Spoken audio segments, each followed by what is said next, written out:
Hey everybody, this is Erica, the technology nerd who likes to film stuff, and I have the Nextbit Robin here that I want to unbox. It's funny because just a few days ago I was commenting on social media how I'm getting kind of bored with the smartphone industry. There really hasn't been a lot of new stuff lately.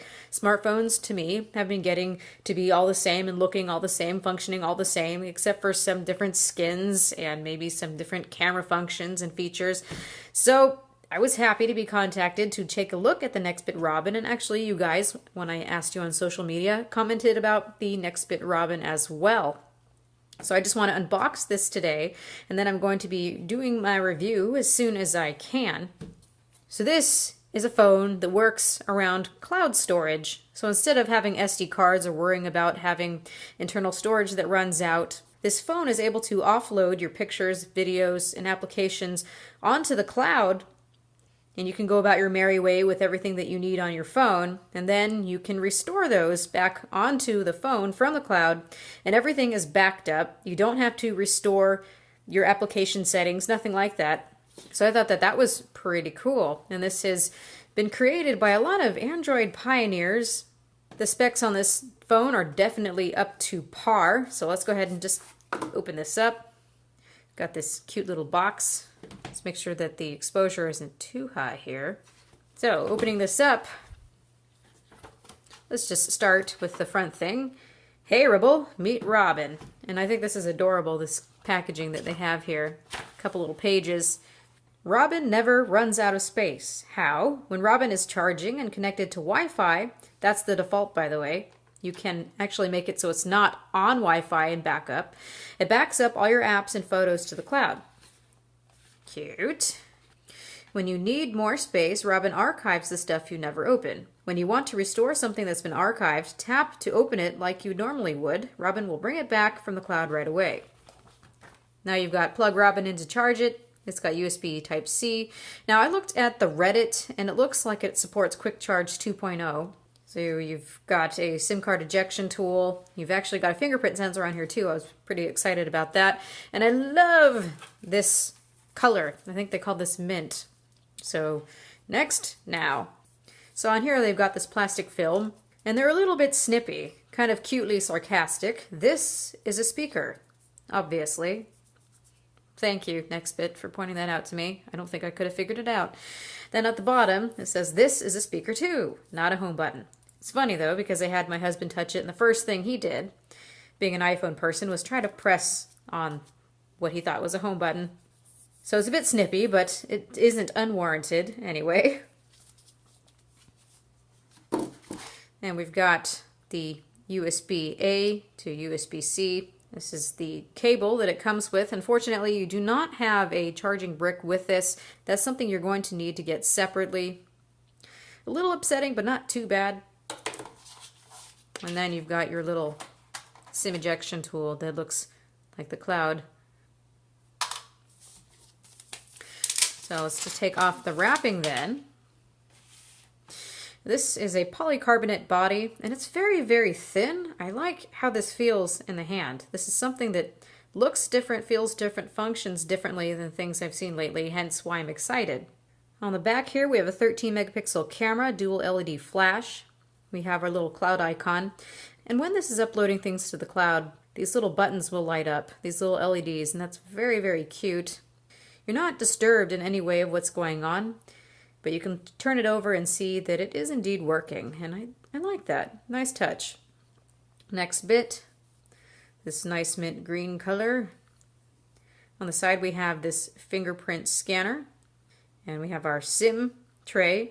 Now this phone, there's a GSM version and also a CDMA version. You're going to be able to have LTE that works perfectly fine on AT&T and T-Mobile, and there's also one that's going to be for Verizon and Sprint, so you will have LTE available, and you will be able to use this whether it's a GSM or a CDMA network, so that's nice. Plus it's unlocked, so you don't have to worry about where to take it or where you can use it. We have a 5 megapixel camera on the front. This looks like a proximity sensor, ambient light sensor. As for the battery, it's locked in. We have a 2,680 milliamp hour battery.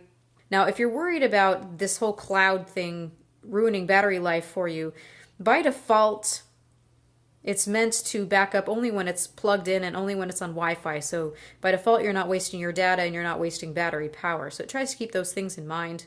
On the left-hand side, we have these two volume buttons. On the bottom is USB Type-C.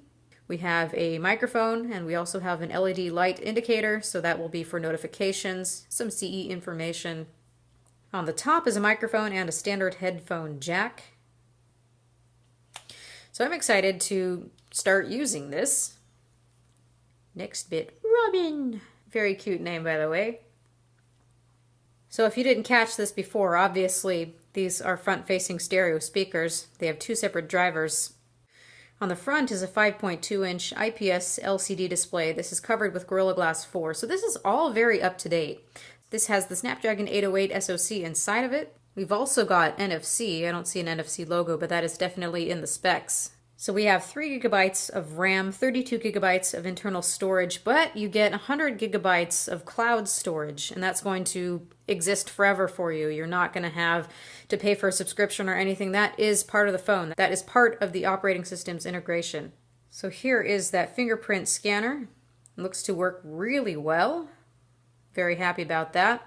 I'm going to be very curious to go out and about and see how the camera works. Phones need to have a good functioning camera to me. That's very, very important. Has the ability to film in 4K, just like all the other flagships. So it's got a lot of really great bells and whistles here. The interface is very simple. This has Marshmallow on it, and Nextbit says that this is going to be getting the newest updates as quickly as they possibly can. So it's going to be a very well supported phone. You do have a little bit of a skin on here, so the launcher isn't completely stock. You don't have an app drawer, although that's not so much a problem, just put a different launcher on here. But when you pinch, this is where you're going to have access to your widgets. So it's a little bit different. It's something I need to take some time to get used to. So you can see here that on this home screen, we've got some applications that look grayed out, or they call these ghosts. These are applications that have been archived. If I touch on one, it's going to restore it right away for me. And all of my app settings and everything are going to be restored as well. So I find that to be extremely cool. If you don't want an app to be archived, you can just drag downward like this, and it's going to pin it so it can't be taken away from you. And here you can click on your archived apps. So you can see the grayed out ones. You can get to your pinned apps and then all applications. I'm very excited to take a look at this. I'm going to take this around as my daily driver for so many days. And then I will get into the full review.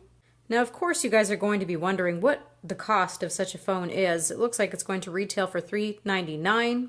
It should be sent out to some of their Kickstarter backers quite soon, if that's not happening already. And I'm just going to put a link in the description so that you can get to their website so that you can keep up on availability for the future. So thank you everybody for watching. This has been Erica, the technology nerd who likes to film stuff. Please rate, comment, and subscribe. This will definitely be a priority for me to review. I will be heading out to Mobile World Congress on the 18th. So this is going to start me off with one of the first phones I'm reviewing of the year. And then of course we have the new Samsung phone and the new LG phones that are coming out. I'll take a look at those. So there's going to be a lot of stuff going on. Please leave your comments in the comment section below. Ask me your questions. Ask me what you want to know about this phone. This is a really nice, slim feeling, very sturdy, light, but robust feeling phone. Very different, very interesting. Let me know what you think, and have a good day, guys.